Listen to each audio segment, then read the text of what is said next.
நம்ம எல்லாருக்குமே மரணத்த பார்த்தா பயம்தான். நம்ம மரணத்துக்கு அப்புறம் என்ன நடக்கும்? பரலோகத்துக்கு போவோமா? இல்ல இதே உலகத்துக்கு திருப்பி மனுஷனா, இல்ல மிருகமா மறுஜென்மம் எடுப்போமா? இல்ல வீடியோ கேம்ஸ்லலாம் வர மாரி ஒரு லெவல்ல தோத்தா, அதே லெவல்ல திருப்பி வர மாரி நடக்குமா? நம்ம இறந்துட்ட பிறகு என்னலாம் நடக்கலாம்னு சொல்ற ஒரு சில தியரீஸ பத்தி தான் இன்னைக்கு வீடியோல பார்க்க போறோம். முதல் தியரி தி ராஸ்டஃபேரியன் தியரி. ராஸ்டஃபேரியன்ஸ் அப்படின்னா, இப்ப ஹிந்து, கிறிஸ்டின், முஸ்லீம் மாரி இவங்களும் ஒரு மதம் தான். இவங்களோட மதத்துல வாழ்க்கைய ஒரு அழியாத பொருளா பார்க்குறாங்க. இதுல பாவம் செஞ்சவன் மட்டும் தான் அழிஞ்சு போவான். அதாவது மரணம் அடைவான்னு சொல்லியிருக்காங்க. இப்போ மத்த மதத்துலலாம் இறந்தவங்களுக்கு ஏதாவது ஒரு சடங்குலாம் செய்வாங்க. இவங்களோட மதத்துல இறந்தவங்களுக்கு எந்த ஒரு சடங்கும் செய்ய மாட்டாங்க. அடுத்ததா த பேரலல் யூனிவர்ஸ் தியரி. இந்த தியரி எக்ஸ்பிளைன் பண்ற வகையில நெறைய சயன்ஸ் ஃபிக்ஷன் மூவிஸும், காமிக் புக்ஸும் பண்ணியிருக்காங்க. நம்ம சேனல்லயும் மல்டிவர்ஸ் அப்படின்ற ஒரு வீடியோ பண்ணியிருக்கேன். அந்த வீடியோவ மேல லிங்க் பண்ணியிருக்கேன். இந்த தியரியில நம்ம இறந்த அடுத்த நிமிஷமே இதே பிரபஞ்சத்துல வேற ஒரு இடத்துல, வேற ஒரு நேரத்துல நம்ம வாழ்றதா சொல்லியிருக்காங்க. அடுத்ததா த எஜிப்தியன் பரோரா தியரி. பரோரா அப்படின்னா கிரேட் ஹவுஸ். இந்த இடத்துல மத தலைவரும், அந்த ஊரோட தலைவரும் இருப்பாரு. எஜிப்தியன் பரோராஸ் எல்லாருமே மரணம் ஒரு முடிவு கிடையாதுன்றத நம்புறாங்க. இந்த ஒரு காரணத்துக்காக மம்மிஃபிகேஷன், அதாவது இப்போ இறந்து போனவங்களோட உடல ஒரு துணியால சுத்தி ஒரு சில திரவியங்கள அவங்க மேல ஊத்தி பதப்படுத்தி வைப்பாங்க. இது எதுக்காகன்னா, அவங்களோட 2வது வாழ்க்கைக்காக. அடுத்ததா த பாராநார்மல் தியரி. இந்த தியரியில இறந்தவங்களோட ஆவி இந்த பூமியில சுத்திட்டு இருக்கதாகவும், அவங்க கிட்ட பேசுறதுக்கு ஒரு சில வழிகள்லாம் இருக்குன்னு ஒரு சில மக்கள் நம்புறாங்க.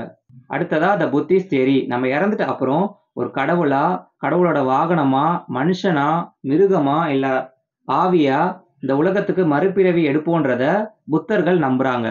அடுத்ததா கிறிஸ்டியன் தியரி. கிறிஸ்டியன்ஸ் பரலோகத்தையும், நரகத்தையும் நம்புறாங்க. ஒரு மனுஷன் நல்லவனா, கடவுள் சொல்ற வழியில நடந்தா யுட்டோபியா, அதாவது பரலோகத்துக்கு போவானும். யார் ஒருத்தர் தவறான வழியில போறானோ, அவன் எல்லாமே நரகத்துக்கு போவான் அப்படின்றத நம்புறாங்க. அடுத்ததா த காஸ்மிக் தியரி. இந்த தியரியில நம்மளோட கான்ஷியஸ்னஸ், அதாவது நம்மளோட உணர்வு எல்லாமே இந்த பிரபஞ்சத்தோடதுன்னு சொல்லியிருக்காங்க. நம்ம இறந்த பிறகு நம்மளோட உடல் மட்டும் தான் மண்ணுக்கு போகும். நம்மளோட உணர்வு எல்லாமே இந்த பிரபஞ்சத்துக்கு தான் போய் சேரும்னு சொல்லியிருக்காங்க. அடுத்ததா ஏஸ்தெக் தியரி. பழங்கால ஏஸ்தெக், அதாவது இப்போ சென்ட்ரல் மெக்சிகோ மக்கள்லாம் இறந்தவங்களோட வாழ்க்கைய 3ஆ பிரிச்சிருக்காங்க. த சன், மெக்டலன், டலோக்கன். மெக்டலன் அப்படின்னா கீழ் உலகம், டலோக்கன் அப்படின்னா பசுமையான உலகம். நீங்க எந்த வகையில இறந்து போறீங்கன்றத வச்சு தான் நீங்க எந்த பாதையில போவீங்கன்றத சொல்ல முடியும்னு சொல்லியிருக்காங்க. இறந்து போன சோல்ஜர்ஸ், அப்புறம் குழந்தைக்கு உயிர் கொடுக்கும்போது இறந்து போற பெண்கள், இவங்க எல்லாமே சூரிய பாதையில ஒரு பறவையா போவாங்கன்னு சொல்லியிருக்காங்க. அடுத்ததா அவங்க ஊர்ல இருக்கவங்க, ரொம்ப பேரும் புகழும் கம்மியா இருக்கவங்கலாம் மெக்டலன் அப்படின்ற கீழ் உலகத்துக்கு போவாங்கன்னும், அடுத்ததா நீர் சம்பந்தமான நோய்கள், இல்ல நீர்ல மூழ்கி இறந்தவங்க எல்லாரும் டலோக்கன், அதாவது பசுமையா இருக்க இடத்துக்கு போவாங்கன்னும் சொல்லியிருக்காங்க. அடுத்ததா த நெவர் எண்டிங் லைஃப் தியரி.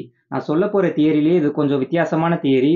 இந்த தியரியில என்ன சொல்லியிருக்காங்கன்னா, நம்ம இறந்த அடுத்த நிமிஷமே மறுபிறவி எடுக்கிறதாகவும், ஆனா அந்த பிறவியில ஏற்கனவே முன் ஜென்மத்துல இருந்த எந்த ஒரு மெமரீஸும் நம்மளுக்கு இருக்காதுன்னு சொல்லியிருக்காங்க.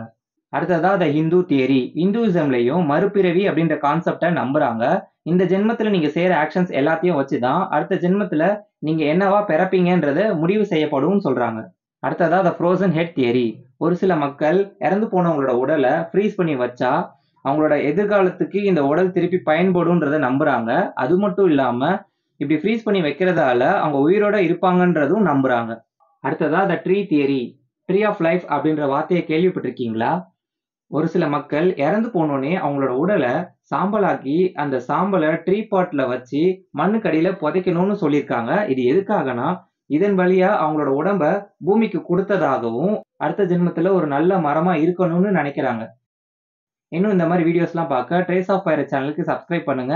மறக்காம உங்க ஃபிரெண்ட்ஸ் அண்ட் ஃபேமிலிக்கு இந்த வீடியோவ ஷேர் பண்ணுங்க.